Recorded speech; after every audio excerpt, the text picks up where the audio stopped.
ಆಚಿ ಮಸಾಲ. ಎಂತ ಅಡಿಗೆಯ ರುಚಿಯಾಗೋ ರಹಸ್ಯವು 20 ರೂಪಾಯಿ. ನಮ್ಮ ಮಾರುತಿ ಇವತ್ತು ಜಮೀರ್ ಅಹಮದ್ ಖಾನ್ ಅವರನ್ನ ಕಿಟ್ಚಾಟ್ ಮಾಡಿದೆ. ಅಂದರೆ ಒಂದು ಸ್ಮಾಲ್ ಇಂಟರ್ವ್ಯೂ ಮಾಡಿದ್ದಾರೆ. ಯಾರಿಗೂ ಸಿಗ್ತಾ ಇರಲಿಲ್ಲ, ಈಗ ಅವ್ರನ್ನ ಹೋಗಿ ಮಾತಾಡ್ಸ್ಕೊಂಡು ಬಂದಿದ್ದಾರೆ.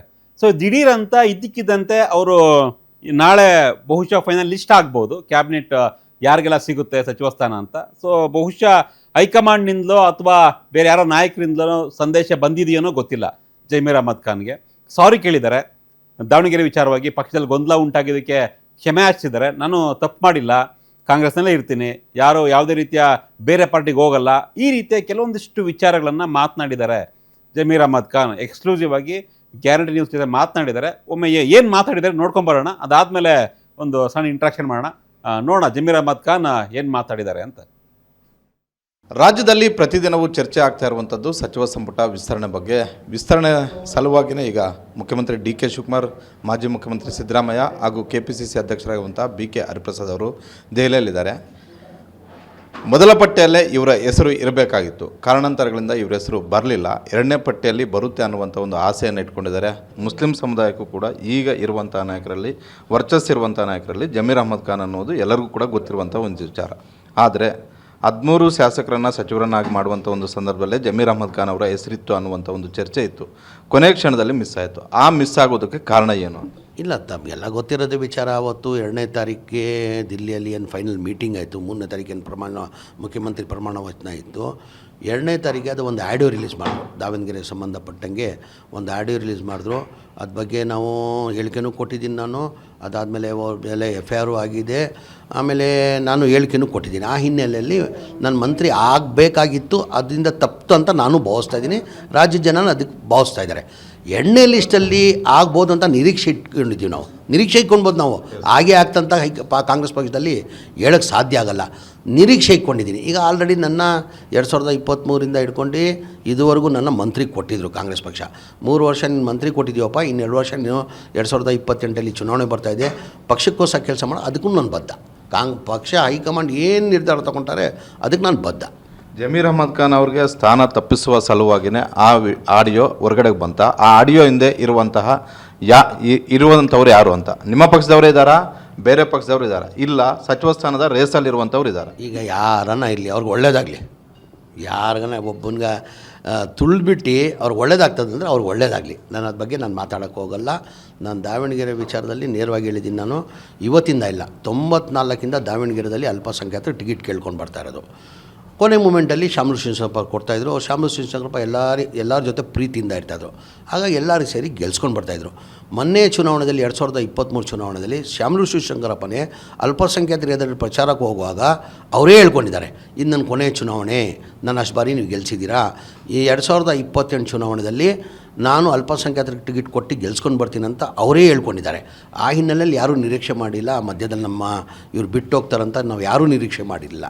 ಉಪಚುನಾವಣೆ ಬಂತು, ನಾವು ಟಿಕೆಟ್ ಕೇಳಿದ್ದು ನಿಜ. ನಾನು ಒಬ್ಬನೇ ಇಲ್ಲ, ನಾವೆಲ್ಲ ಅಲ್ಪಸಂಖ್ಯಾತರ ನಾಯಕರು ಕೇಳಿದ್ರು ಟಿಕೆಟ್ ಈ ಬಾರಿ ಅಲ್ಪಸಂಖ್ಯಾತರಿಗೆ ಕೊಡಬೇಕು, ಶಾಮರು ಶಿವಶಂಕರಪ್ಪನೇ ಕೇಳಿದ್ದಾರೆ ಅಂತ. ಆಮೇಲೆ ಅಲ್ಟಿಮೇಟ್ ಏನಾಯಿತು, ಪಕ್ಷ ತೀರ್ಮಾನ ತೊಗೊಂಡ್ರು. ಆವತ್ತಿಂದ ಪದ್ಧತಿ ಬಂದಿದೆ.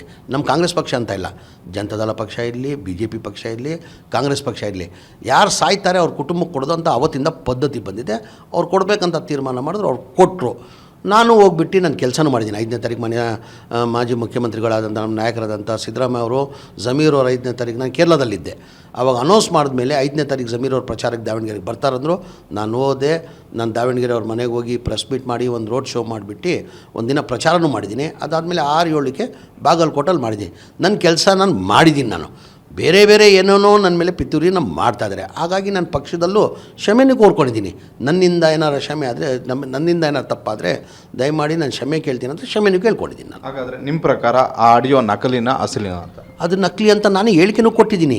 ಅದು FIR ಆಗಿದೆ. ಆದಮೇಲೆ ತನಿಖೆ ನಡೀತಾ ಇದೆ. ತನಿಖೆಯಿಂದ ಬಯಲಾಗ್ತದೆ, ಸತ್ಯಾಂಶ ಆಚೆ ಬರ್ತದೆ. ಜಮೀರ್ ಅಹಮದ್ ಖಾನ್ ಅವರು ಕಾಂಗ್ರೆಸ್ಗೆ ಬಂದ ಮೇಲೆ ಯಾವತ್ತೂ ಸಿದ್ದರಾಮಯ್ಯ ಅವ್ರನ್ನ ಬಿಟ್ಕೊಟ್ಟಿರಲಿಲ್ಲ. ಅದೇ ರೀತಿ ಸಿದ್ದರಾಮಯ್ಯ ಅವರು ಕೂಡ ಜಮೀರ್ ಅಹಮದ್ ಖಾನ್ ಅವರನ್ನು ಬಿಟ್ಕೊಟ್ಟಿರಲಿಲ್ಲ. ನಾಯಕತ್ವ ವಿಚಾರ ಬಂದಾಗ ಆಗಿರ್ಬೋದು, ಬೇರೆ ವಿಚಾರಗಳು ಬಂದಾಗ ಆಗಿರ್ಬೋದು. ಈಗ ಸಂಪುಟ ವಿಸ್ತರಣೆ ಸಂದರ್ಭದಲ್ಲಿ ಯಾವ ಕಾರಣಕ್ಕೋಸ್ಕರ ಜಮೀರ್ ಅಹಮದ್ ಖಾನ್ ಅವರ ವಿರುದ್ಧ ನೇರವಾಗಿ ಸಿದ್ದರಾಮಯ್ಯ ಅವರು ಕೂಡ ತಮ್ಮ ಆಪ್ತರು ಹೋದಾಗ ಬಹಿರಂಗವಾಗಿ ಹೇಳಿದ್ರು, ನನಗೆ ಮೋಸ ಮಾಡಿದ್ರೆ ಆಗುತ್ತಾ, ಸಹಿಸೋದಕ್ಕಾಗುತ್ತಾ ಅಂತ. ಹಾಗಾದರೆ ಜಮೀರ್ ಅಹಮದ್ ಖಾನ್ ಅವರು ತಾವೇ ಹಲವು ಬಾರಿ ಹೇಳಿದ್ರಿ, ದೇವೇಗೌಡರು ಮತ್ತು ಸಿದ್ದರಾಮಯ್ಯ ನನ್ನ ರಾಜಕೀಯವಾಗಿ ಎಳುತ್ತಂದವರು ಅಂತ ಹೇಳ್ಬಿಟ್ಟು. ನೀವು ಸಿದ್ದರಾಮಯ್ಯ ಅವ್ರಿಗೆ ಮೋಸ ಮಾಡಿರೋದು ನಿಜಾನ? ಇಲ್ಲ ಅವ್ರು ಹೇಳಿದ್ದು ಹಂಗೆ ಹೇಳಿಲ್ಲೇನು, ಅವರು ಪಕ್ಷಕ್ಕೆ ಮೋಸ ಮಾಡಿದ್ದಾನೆ. ಅದೇ ಇದು ಹೇಳಿದಾರಲ್ಲ, ದಾವಣಗೆರೆ ವಿಚಾರದಲ್ಲಿ ನಾನು ಪಕ್ಷದ ವಿರೋಧ ಕೆಲಸ ಮಾಡಿದ್ದೀನಿ ಅಂತ ಹೇಳ್ಬಿಟ್ಟು ಅವ್ರಿಗೆ ತುಂಬಿಬಿಟ್ಟಿದ್ದಾರೆ. ಆ ಹಿನ್ನೆಲೆ ಅವ್ರು ಹೇಳಿರೋದು. ಅವತ್ತು ನಾನು ಸಿದ್ದರಾಮಯ್ಯ ಜೊತೆ ಇದ್ದೆ, ಇವತ್ತು ಸಿದ್ದರಾಮಯ್ಯ ಜೊತೆ ಇದ್ದೀನಿ, ಯಾವತ್ತಿದ್ರೂ ಅವ್ರು ನಮ್ಮ ನಾಯಕರೇ ಯಾವತ್ತಿದ್ರೂ ನಮ್ಮ ನಾಯಕರೇ ಅವರು. ಮಾಜಿ ಸಚಿವರಾದಂತಹ ಜಮೀರ್ ಅಹಮದ್ ಖಾನ್ ಅವರ ಒಂದು ಮಾತು ಭಾಳಷ್ಟು ಸ್ಪಷ್ಟವಾಗಿ ಹೇಳ್ತಾ ಇದ್ದಾರೆ. ನಾನು ಕೂಡ ಆಕಾಂಕ್ಷಿ, ಆದರೆ ಯಾವುದೇ ಒತ್ತಡ ಮತ್ತು ಲಾಬಿ ಮಾಡ್ತಾ ಇಲ್ಲ. ಸಹಜವಾಗಿ ನಾನು ಕೇಳಿದ್ದೀನಿ, ಈ ಸಂಜೆ ಬಿಡುಗಡೆ ಆಗುವಂಥ ಒಂದು ಪಟ್ಟಿಯಲ್ಲಿ ನನಗೆ ಸಿಗುವಂಥ ಒಂದು ಭರವಸೆ ಇದೆ ಅನ್ನುವಂಥ ಒಂದು ಮಾತನ್ನು ಹೇಳ್ತಾ ಇದ್ದಾರೆ. ಜೊತೆಗೆ ದಾವಣಗೆರೆ ವಿಚಾರವೇ ಇಷ್ಟೆಲ್ಲದಕ್ಕೂ ಕೂಡ ಕಾರಣ ಅನ್ನುವಂಥದ್ದನ್ನು ಕೂಡ ಹೇಳ್ತಾ ಇದ್ದಾರೆ. ಕ್ಯಾಮ್ರಾಮನ್ ವಿನಯ್ ಜೊತೆ ಮಾರುತಿ ಪಾವಡ, ಗ್ಯಾರಂಟಿ ನ್ಯೂಸ್, ಬೆಂಗಳೂರು. ಏನು ಬರುತ್ತೆ, ಆನ್ ದ ರೆಕಾರ್ಡ್ ನೋಡಿದ್ವಿ ಈಗ ಏನು ಮಾತಾಡಿದ್ದಾರೆ ಅಂತ. ಯಾಕೆ ಇದಕ್ಕಿದ್ದಂತೆ ಜಮೀರ್ ಅಹಮದ್ ಖಾನ್ ಹೊರಗಡೆ ಮಾತಾಡ್ತಾ ಇದ್ದಾರೆ? ಏನಾದರೂ ಹಿಂಟ್ ಸಿಕ್ಕಿದೆಯಾ? ಕ್ಷಮೆ ಕೇಳಿಬಿಡಿ, ಮಾತನಾಡಿ, ಸೊ ನಿಮಗೆ ಅವಕಾಶ ಕೊಡ್ತೀವಿ ಅಂತ ಏನಾದರೂ ಇನ್ಸೈಡ್ ಏನಾದರೂ ಅಂದರೆ ಆಫ್ ದ ರೆಕಾರ್ಡ್ ಏನಾದರೂ ಮಾತಾಡಿದ್ರೆ ಈ ವಿಚಾರವಾಗಿ? ಅಲ್ಲ, ಜಮೀರ್ಗೆ 2 ತಿಂಗಳ ಹಿಂದೆ ಯಾರೆಲ್ಲ ಜಮೀರ್ ಬೇಡ ಅಂತ ಹೇಳ್ತಿದ್ರು ಅವ್ರಿಗೆ ಬೇಕು ಅಂತಿದ್ದಾರೆ. 2 ತಿಂಗಳ ಹಿಂದೆ ಒಂದು 2-3 ವರ್ಷಗಳಿಂದ ಅವ್ರನ್ನ ಸಪೋರ್ಟ್ JDS ಇಂದ ಕಾಂಗ್ರೆಸ್ಗೆ ಬಂದ ಮೇಲೆ ಯಾರು ಸಪೋರ್ಟ್ ಮಾಡ್ತಿದ್ರು ಅವ್ರು ಒಂದು ಸ್ವಲ್ಪ ದೂರ ಆಗಿದ್ದಾರೆ. ಅದರಲ್ಲಿ ನೇರವಾಗಿ ಸಿದ್ದರಾಮಯ್ಯ ಅವರಂತೂ ಸುತಾರಾಮ್ ಒಪ್ತಾ ಇಲ್ಲ. DK ಶಿವಕುಮಾರ್ ಅವ್ರಿಗೆ ಜಮೀರ್ ಅಹಮದ್ ಖಾನ್ ಬೇಕು, ವೇಣುಗೋಪಾಲ್ಗೂ ಬೇಕು. ವೇಣುಗೋಪಾಲ್ಗೂ ಗೊತ್ತು ಜಮೀರ್ ಶಕ್ತಿ ಎಷ್ಟು ಅಂತ ಹೇಳ್ಬಿಟ್ಟು. ಕೇರಳದಲ್ಲಿ ಸಕ್ಸಸ್ ಆದರು, ತೆಲಂಗಾಣದಲ್ಲಿ ಸಕ್ಸಸ್ ಆದರು. ಮುಂದೆ ದೇಶದಲ್ಲಿ ಇವ್ರನ್ನ ನಾವು ಬಳಸ್ಕೊಳ್ಳೇಬೇಕು ಅನ್ನುವಂಥ ಒಂದು ನಿರ್ಧಾರ. ಹಿಂದೆ ಜಾಫರ್ ಶರೀಫ್ ಬೇರೆ ಬೇರೆ ನಾಯಕರು ಯಾವ ರೀತಿಯಾಗಿ ಬೇರೆ ಬೇರೆ ರಾಜ್ಯಗಳಲ್ಲೂ ಕರ್ಕೊಂಡೋಗಿ, ಇಬ್ರಾಹಿಮು ಅಷ್ಟೇ, ಇಬ್ರಾಹಿಂ ಅವ್ರನ್ನ ಬೇರೆ ಬೇರೆ ರಾಜ್ಯಗಳಲ್ಲಿ ಕರ್ಕೊಂಡೋಗಿ ಪ್ರಚಾರ ಮಾಡ್ತಿದ್ರು ಅಲ್ಪಸಂಖ್ಯಾತರಿರುವಂತಹ ಕ್ಷೇತ್ರಗಳಲ್ಲಿ. ಆ ರೀತಿ ಲೀಡರ್ಶಿಪ್ ನಮ್ಗೆ ಬೇಕು ಅಂತ. ಜಮೀರ್ ವಿಚಾರದಲ್ಲಿ ಈಗ DK ಶಿವಕುಮಾರ್ ಬೇರೆ ವಾದ, ವೇಣುಗೋಪಾಲ್ ಅವ್ರದ್ದು ಬೇರೆ ವಾದ, ಬೇಕೇ ಬೇಕು ಅಂತ. ಸಿದ್ದರಾಮಯ್ಯ ಅವ್ರದ್ದು ಮಾತ್ರ ವಿಭಿನ್ನವಾಗಿದೆ. ದಾವಣಗೆರೆ ಇಶ್ಯೂ ಇನ್ನೂ ಕೂಡ ಅವ್ರನ್ನ ದೂರ ಮಾಡಕ್ ಆಗ್ತಿಲ್ಲ. ಹೀಗಾಗಿ ಜಮೀರ್ ಬೇಡ, ಬೇರೆಯವ್ರಿಗೆ ಅವಕಾಶ ಕೊಡಿ ಅಂತ ಹಾಗಾಗಿ ಒಂದು ಕ್ಷಮೆ ಕೇಳಲೇಬೇಕು ಅನ್ನುವಂಥ ಯಾಕಂತ ಹೇಳಿದ್ರೆ ಈಗ ಒಬ್ಬೊಬ್ಬರು ಹೋದಾಗ ಒಂದೊಂದು ಮಾತಾಡಿದ್ರೆ ಅದು ಬೇರೆ ರೀತಿ ಇರ್ತಿತ್ತು. ಎಲ್ಲಾ ಚಾನಲಲ್ಲೂ ಒಂದೇ ಹೇಳಿಕೆ, ನಾನು ಕ್ಷಮೆ ಕೇಳ್ತೀನಿ ಅಂತ ಹೇಳಿದ್ರೆ ಇದು ಒಂದು ರೀತಿ ಪ್ರೀ ಪ್ಲಾನ್ ಇದೆ. ಸಂದೇಶ ಕೊಡಬೇಕಾಗಿತ್ತು, ಒಂದು ಸಂದೇಶ ಕೊಡಬೇಕಾಗಿತ್ತು. ಆ ಸಂದೇಶ ಕೊಡೋಕ್ಕೋಸ್ಕರ ಅವರು ಕ್ಷಮೆಯನ್ನ ಕೇಳಿದ್ದಾರೆ. ಮತ್ತೆ ಅವರು ನಾನು ಆಡಿಯೋ ಅಲ್ವೇ ಅಲ್ಲ ಅಂತಾರೆ. ಆಡಿಯೋ ಅಲ್ವೇ ಅಲ್ಲ ಅಂದ್ಮೇಲೆ ಕ್ಷಮೆ ಕೇಳೋ ಅವಶ್ಯಕತೆ ಇರಲ್ಲ. ಆದ್ರೆ ಈ ಕ್ಷಮೆ ಅಲ್ಲಿ ಯಾರಿಗೂ ಸಮಾಧಾನ ಮಾಡುತ್ತೆ. ಆ ಕಾರಣಕ್ಕೋಸ್ಕರ ಇವತ್ತು ಎಲ್ಲರನ್ನು ಕರೆದು ಕ್ಷಮೆ ಕೇಳಿರೋದು. ನೋಡೋಣ, ಇನ್ನೊಂದು 12 ಗಂಟೆನಾ, ಈಗ ಒಂದು 6 ಗಂಟೆ ಹೆಚ್ಚು ಕಮ್ಮಿ ಆಯಿತು. ಸೊ ರಾತ್ರಿ 8 ಗಂಟೆಗೆ ಮೀಟಿಂಗು, ಬೆಳಗ್ಗೆ ಒಂದು 8 ಗಂಟೆಗೆ ಮೀಟಿಂಗು, ನಾಳೆ ಬೆಳಗ್ಗೆ 10 ಗಂಟೆ ಒಳಗಡೆ ಪಕ್ಕ ಲಿಸ್ಟ್ ಎಲ್ಲ ಗೊತ್ತಾಗ್ಬಿಡುತ್ತೆ. ಸೊ ಇದೆಲ್ಲ ನೋಡ್ತಾ ಇದ್ರೆ ಬಹುಶಃ ನನ್ನ ಪ್ರಕಾರ ಜಮೀರ್ ಮೋಸ್ಟ್ಲಿ ಕ್ಯಾಬಿನೆಟ್ಗೆ ಬರ್ಬೋದು ಅಂತ. ಬಹುತೇಕ ಬರ್ತಾರೆ. ಆದ್ರೆ ಸಿದ್ದರಾಮಯ್ಯ ಮತ್ತೆ DK ಶಿವಕುಮಾರ್ ಆದಷ್ಟು ಬೇಗ ಮುಗಿಸ್ಲಿ. ನಮ್ಮ ರಾಜ್ಯದಲ್ಲಿ ಬರ ಇದೆ, ಬರ ಇಂಪಾರ್ಟೆಂಟ್. ನೋಡೋಣ ಏನಾಗುತ್ತೆ, ಯಾರು ಲಿಸ್ಟ್ ಅಂತ. ಸೊ ನಿಮಗೆ ಪಕ್ಕಾ ಲಿಸ್ಟನ್ನು ಕೊಡೋ ಪ್ರಯತ್ನ ಮಾಡ್ತೀವಿ. ರಾತ್ರಿ 8 ಗಂಟೆ ನಂತರ ಒಂದು ಸ್ಪೆಷಲ್ ಮೀಟಿಂಗ್ ಇದೆಯಲ್ಲ, ಆ ಮೀಟಿಂಗ್ ಆದಮೇಲೆ